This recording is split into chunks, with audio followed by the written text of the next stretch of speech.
આ વિડીયો મારે ગુજરાતના બડબોલા ગૃહમંત્રી હર્ષભાઈ સંઘવીને બતાવવો છે। સાહેબ, આ જુઓ, આ છે તમારી કાયદો વ્યવસ્થા। અમારી બહેન દીકરીઓને રાત્રે બહાર નીકળવું મુશ્કેલ થઈ ગયું છે।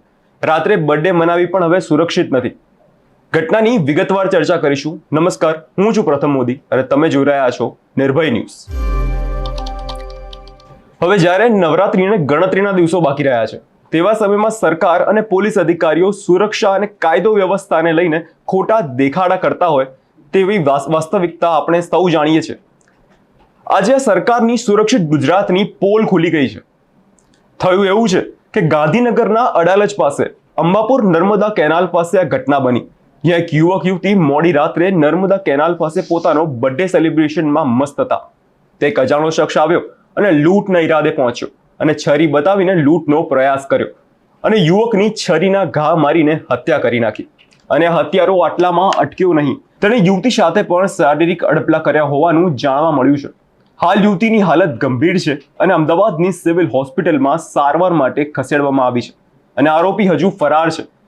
નજર કરીએ જ્યાં ઘટના બની અને ઘટના સ્થળે પોલીસ પહોંચી છે અને તે દ્રશ્યો પર આ પોલીસે તેને શું કહ્યું। અંબાપુર નર્મદા કેનાલે ઘટના બની છે। શું છે ઘટના? પ્રાથમિક તપાસમાં સામે ગઈ રાત્રે 2:30 વાગ્યાની આસપાસ અમારા અડાલજ પોલીસ સ્ટેશનની હેઠળ જે અંબાપુર કેનાલનો વિસ્તાર આવે છે એની અન્વયે એક વર્દી અમને મળેલી હતી।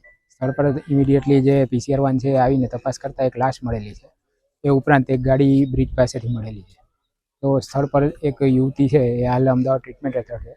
એમના જે નિવેદનો પ્રાઇમરી લીધા છે એ પ્રમાણે બંને યુવક યુવતીઓ અહીંયા બેઠા હતા રાત્રે અને કોઈ શખ્સ આવી અને તેમને લૂંટના ઈરાદે તેમના પર હુમલો કરવામાં આવે છે। યુવકનું મૃત્યુ થઈ ગયેલ છે અને યુવતી હાલ ટ્રીટમેન્ટ હેઠળ છે। અમારી 7 કે 8 ટીમો છે સીસીટીવી કેમેરાનું મોનિટરિંગ કરે છે। એ ઉપરાંત ફોરેન્સિક એક્સપર્ટ્સની પણ સલાહ લઈ અને સાઇટ વેરીફાઈડ કરવામાં આવે છે। હાલ તપાસ ચાલુ છે।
તો હવે સવાલ હર્ષભાઈ સંઘવીને, સવાલ પોલીસ પ્રશાસનને કે આ પેટ્રોલિંગ અને સુરક્ષાના દેખાડા બંધ કરો અને જો તમે સાચે ગુજરાતને સુરક્ષિત ગુજરાત માનતા હોય તો આ દીકરી અને યુવકને ન્યાય અપાવજો।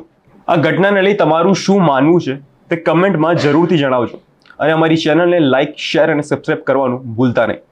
જોતા રહો નિર્ભય ન્યૂઝ।